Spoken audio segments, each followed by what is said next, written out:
Halo, halo, halo. Selamat sore sahabat saya dimanapun berada yang sedang belajar dalam persiapan mengikuti ujian.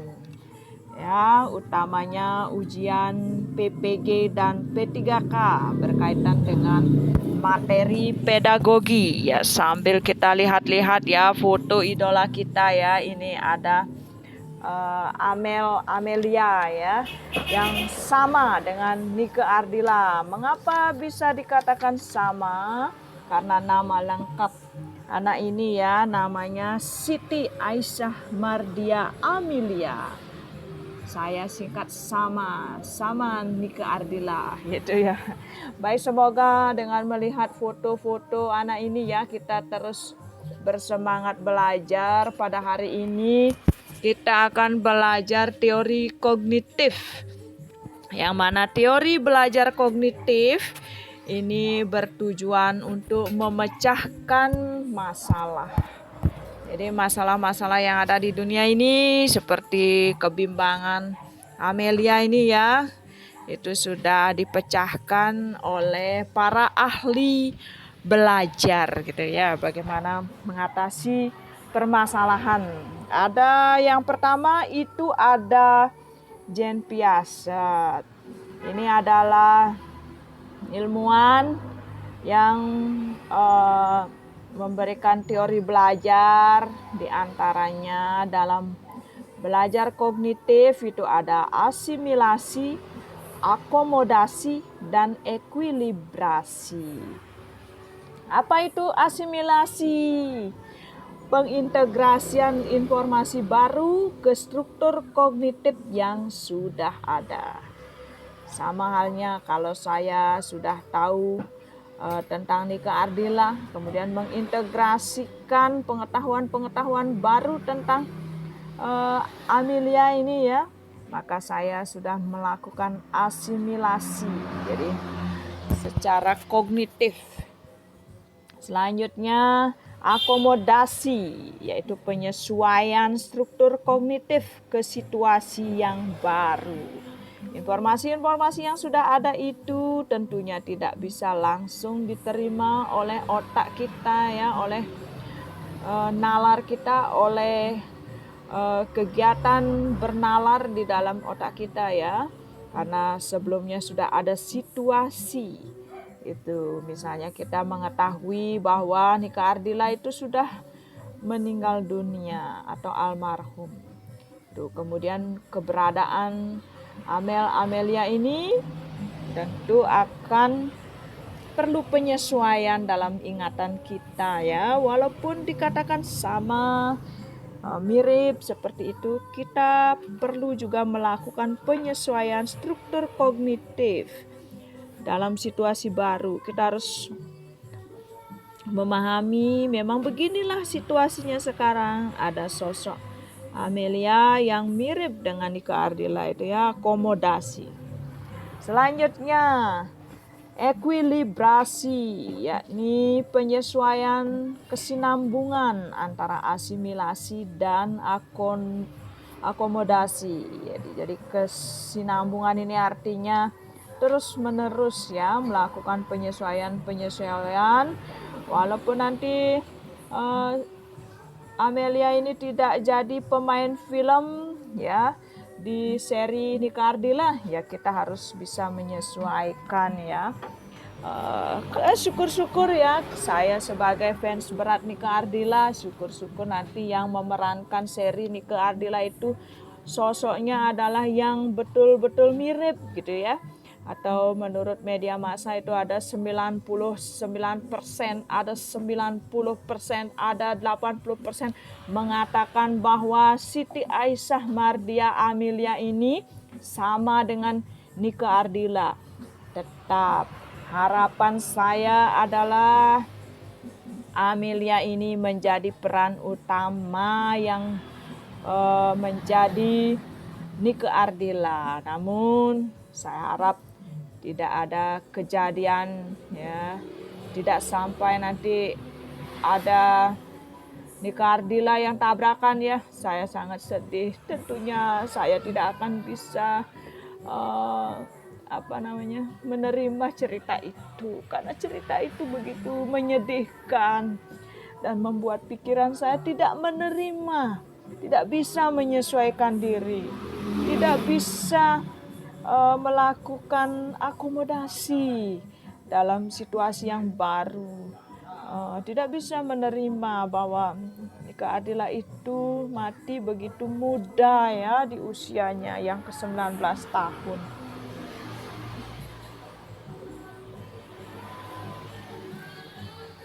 Baiklah, kita lanjutkan ke ahli teori berikutnya, yaitu Jerome Bruner. Ini yang terkenal dengan free discovery learning atau perkembangan kognitif. Ini dibedakan menjadi tahap enaktif ya, tahap ikonik, tahap simbolik. Jadi Bruner ini ya, harus kita ingat itu ada tahap enaktif, yaitu memahami lingkungan dengan pengetahuan motorik. Jadi saya mencoba memahami lingkungan saya yang ribut ini ya, karena di sebelah itu ada tukang las, di pinggir jalan itu ada motor lalu lalang ya, mobil lewat dengan klakson yang luar biasa, dengan knalpot yang berderung ya. Tentunya saya tidak akan mengalah gitu ya. Jadi terus belajar bagaimana caranya untuk meningkatkan konsentrasi itu. Tentunya saya menggunakan pengetahuan motorik saya. Jadi dengan menggerak-gerakkan foto Amelia ini ya, saya akan mencoba memahami lingkungan dengan pengetahuan saya. Jadi saya tetap belajar, situasi tetap kondusif ya di dalam pikiran kita. Selanjutnya tahap ikonik, yaitu memahami dunia dengan gambar-gambar dan visualisasi verbal. Nah ini yang tadi ini ikonik ya, memahami dunia dengan gambar-gambar dan visualisasi verbal. Ini yang saya katakan, saya mencoba memahami misalnya memahami betapa bisingnya ya dunia ini, walaupun PPKM ya, tetap orang lalu lalang. Lalu saya akan membawa pulpen, mencoret-coret ya, belajar. Jadi dengan coretan-coretan, misalnya teori Jerome Bruner itu saya bagi menjadi 3 tahap. Dengan mencoret-coret, membuat visualisasi, membuat kalimat-kalimat yang sederhana yang bisa saya pahami untuk belajar. Seperti itu ya. Seperti misalnya saya akan memberi tanda-tanda. Oh, tanggal sekian Amelia pergi menemui mami. Tanggal sekian menemui mami tengah malam. Nah, ini yang menjadi konflik. Dan syukur sekarang sudah membaik ya konfliknya. Kemudian tanggal sekian Amelia mendatangi mami lagi ya, ibunya almarhum Nika Ardila ya.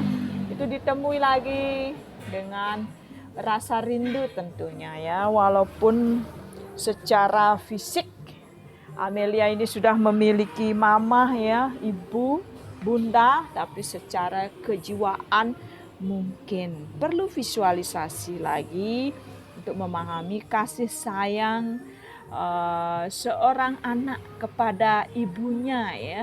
Mami ini tentunya sudah dianggap ibu ya oleh Amelia. Ada kedekatan perasaan, maka visualisasi itu berupa gambar-gambar seperti foto ya, foto Nika Ardila bersama mami, bersama Amelia pada video klip serupa ya.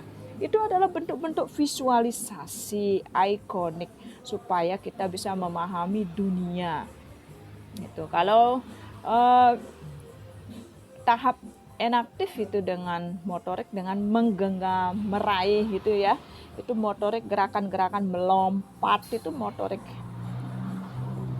ya, meraba itu ya. Tapi kalau tahap ikonik itu dengan gambar-gambar, visual-visual. Kemudian ada juga tahap simbolik, memahami dunia dengan simbol bahasa, logika, matematika, dan sebagainya. Jadi menurut Brunner ya, itu ada 3 tahap perkembangan perkembangan kognitif ya. Itu jadi yang simbolik itu sudah mulai simbol-simbol, simbol cinta misalnya, dia datang ke rumah maminya ya, atau ini baju yang digunakan oleh Amelia ya, ini bajunya. Nah, ini simbol apa ini? Ini sudah masuk ke tahap simbolik ya. Ini bunga matahari, tapi mengapa lepas-lepas seperti ini? Nah, yang mau tahu harus cari tahu ya, jangan dibiarkan penasaran. Kemudian simbol-simbol yang lain lagi, itu apa maksudnya ya, ketika video serupa itu ada Amelia ke Ardila ini minum air gitu ya, untuk menyusun artistik sebuah video klip. Mengapa harus minum air ya, teko dituang gitu ya, airnya berbunyi ngerocok, istilah Balinya itu ya. Jadi itu adalah tahap-tahap simbolik. Selanjutnya ada David Ausubel ya. Ausubel ini dengan teorinya instructional content. Isi pelajaran dijelaskan atau dipresentasikan dengan baik. Isi pelajaran dipresentasikan dengan baik, dengan advanced organizer atau konsep informasi umum yang mewadahi semua isi pelajaran yang akan dijabarkan. Ini istilahnya meaningful learning. Ya, jadi itulah tahap-tahap perkembangan belajar kognitif ya. Ada 3 tokoh yang perlu kita ingat. Itu ada Piaget, Brunner, dan Ausubel. Ya. Selanjutnya ada ahli konstruktivis terkenal dengan trial and error. Ya, konstruktivitis, mencoba dan mencoba, trial and error. Ada tokohnya, ada Driver dan Oldan. Ini membagi pembelajaran itu menjadi berapa tahap itu? 5 tahap ya, orientasi, elitasi, restrukturisasi ide, penggunaan ide baru dalam setiap situasi, kemudian review. Ya, jadi biar tidak pecah kepalanya ya, karena kita sudah usia, sudah perkembangan otak kita untuk menghafal nama itu lemah ya, maka semoga foto-foto ini bisa membantu kita ya, merefresh kembali. Nah, ini kita ingat dulu ibu kita ya, ini cantik sekali ibunya Amel, pantas ya anaknya juga cantik ya.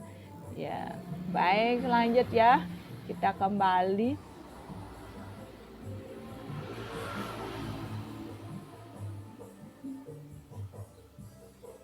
Kita kembali ke teori konstruktivistik ya. Itu ada Driver dan Oldan. Itu menyampaikan ada orientasi. Jadi dalam pembelajaran trial dan error ini itu mengembangkan motivasi dalam mempelajari suatu topik. Jadi perlu peserta didik itu mengembangkan motivasi dalam pembelajaran suatu topik. Misalnya tujuan saya belajar persiapan ujian ini tentunya adalah tidak hanya ingin lulus, tetapi juga ingin membahagiakan keluarga. Kemudian kalau sudah bahagia, nanti saya akan sepuasnya nonton YouTube tentang Amelia. Jadi kalau sudah belajarnya bagus, lulus begitu ya, saya akan nonton, saya akan karaoke lagu-lagunya Nike Ardila.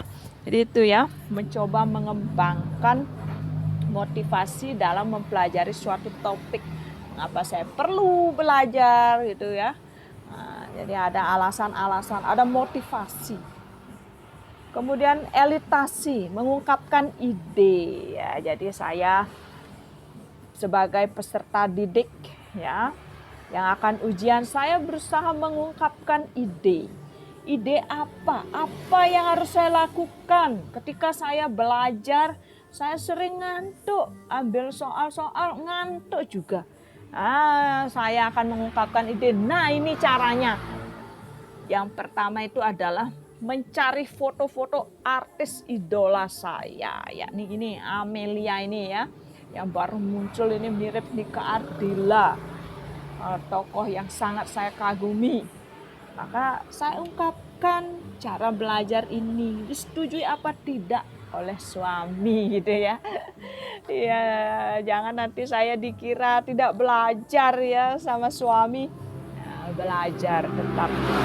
Jadi diungkapkan, disetujui. Selanjutnya kita lakukan restrukturisasi ide, yakni klarifikasi ide dengan ide orang lain. Kira-kira ini teman saya, kalau saya kasih video seperti ini ya, apakah dia bisa menerima? Saya kirim ke dua orang berinisial W dengan berinisial Y. Ini adalah dua teman saya yang sering saya kirimi. Nah, yang tadi itu juga berinisial I. Untuk pedagogi saya kirimi juga sering. Tadi ditelepon saya, tapi saya matikan karena saya sedang belajar gitu ya. Jadi klarifikasi ide ini dengan orang lain sangat penting supaya nanti kita menemukan ide-ide yang betul-betul bisa meningkatkan motivasi belajar itu. Ternyata ya jawaban teman saya coba saja gitu ya. Ada yang mengatakan menarik gitu ya. Ya nanti saya tonton bersama-sama. Jadi ada motivasi ya. Ide itu sepertinya bagus itu ya kalau mendapat tanggapan gitu. Kemudian selanjutnya dalam belajar kita harus setiap ide itu harus digunakan dalam setiap situasi. Nah tentunya kalau punya ide harus bisa digunakan tapi tidak bisa dipaksakan ya. Karena setiap orang memiliki ide yang berbeda, memiliki waktu dan situasi yang berbeda dalam penggunaan ide itu. Namun alangkah baiknya kalau kita belajar, ide itu bisa digunakan setiap situasi bagaimanapun. Kalau kita sedang menyaksikan tokoh idola kita misalnya, bisa sambil belajar, bisa. Itu berarti sudah bisa digunakan. Kalau kita jalan-jalan bawa HP, pakai headset, dengarkan ya rekaman ini. Nah, itu bisa digunakan ya dalam situasi. Kalau kita masak sambil dengarkan teori-teori ini ya, kalau dibaca sering mengantuk ya karena sudah usia mungkin ya. Nah, jadi itu ya. Lanjutnya kita akan mengadakan review atau merevisi, menambahkan, mengubah-ubah gagasan itu.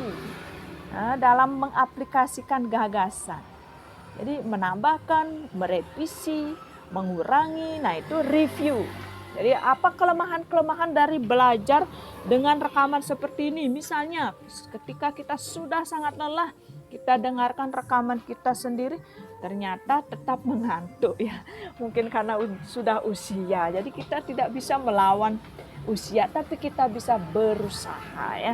Jadi dalam pembelajaran kalau kita sudah review itu, kita tahu sebabnya. Kalau kita tidur dalam kondisi sudah di atas tempat tidur, ada bantal yang empuk, ada selimut, sambil dengarkan jelas mengantuk. Oleh karena itu nanti kita akan duduk dengan tenang ya, baru kita dengarkan video ini. Jadi ide belajar dengan video apalagi didampingi oleh tokoh idola begitu ya, yang dikagumi banyak orang.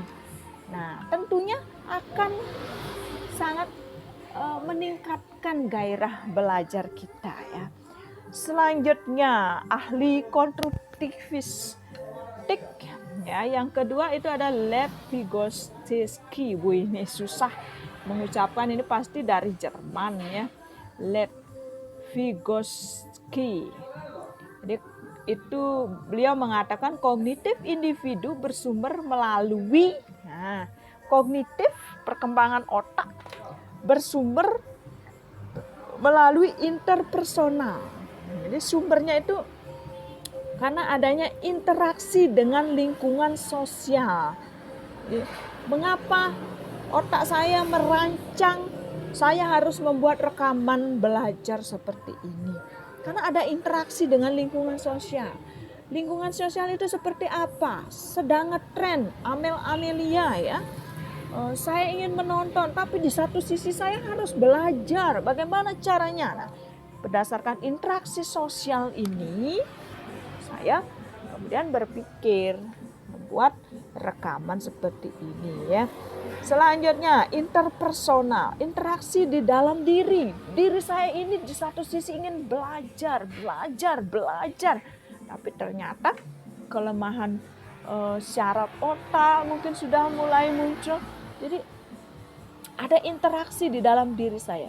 Secara emosional saya ingin sukses ujian. Kemudian di sisi lain saya sudah kurang fit badan. Ya.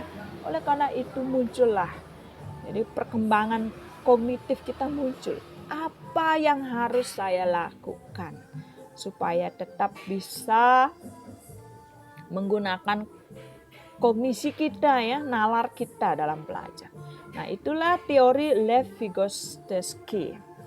Ya, kemudian ada teori belajar sosiokultur atau konstruktivistik.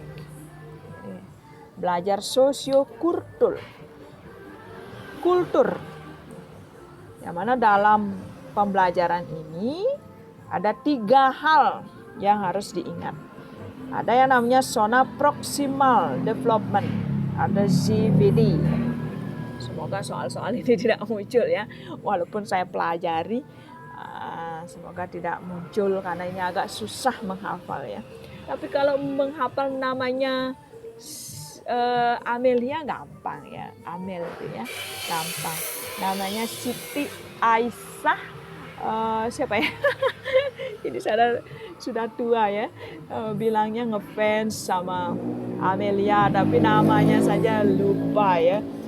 Siti Aisyah Mardia Amelia atau sama ya. Ya.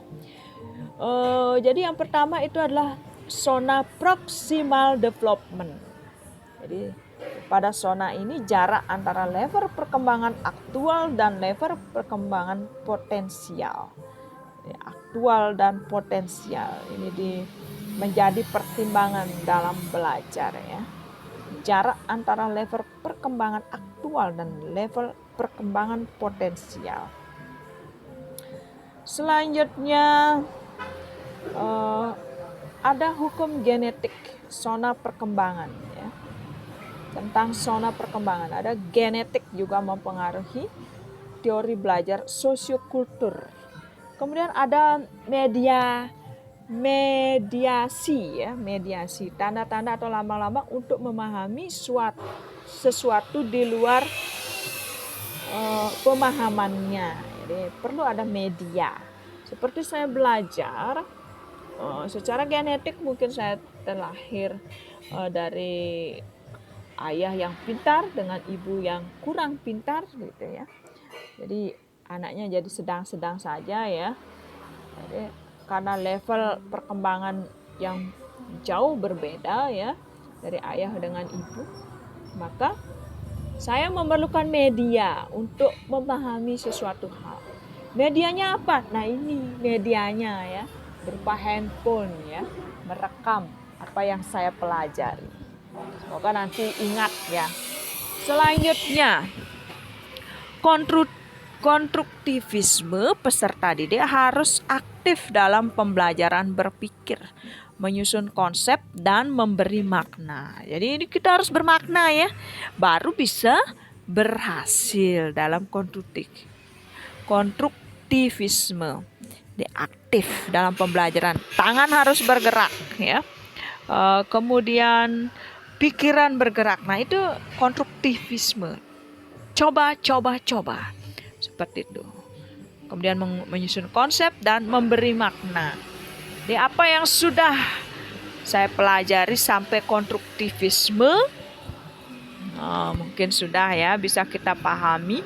Selanjutnya kita akan belajar tentang teori belajar humanistik. Jadi memanusiakan manusia. Di sini ada tokoh David Ecorb terhadap belajar. David Ecorb.